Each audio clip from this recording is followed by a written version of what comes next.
Again I heard the sound of weeping. It was a forsaken place, lonely and bare, a cold summit.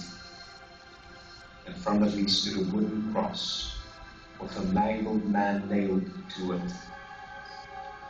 Above his head was written, Jesus, King of the Jews. I could not bear to look at his broken body. Lord, take me away. If you love me, take me away.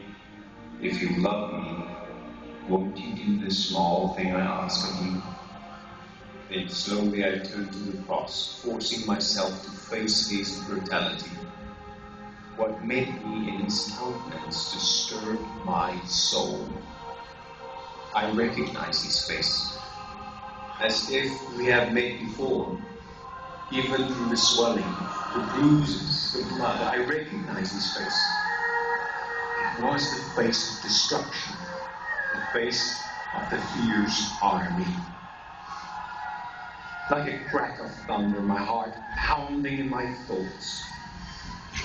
His familiarity called forth in me an agony that shook the frame of my being. His eyes uncovered my greatest wrong. Sorrow speared my heart. All my wrongs exposed. In the valley of death, I saw an army of destruction, not God's deliverance.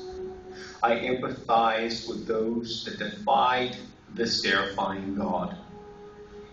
Yet I did not understand how God's deliverance could be his most beautiful work.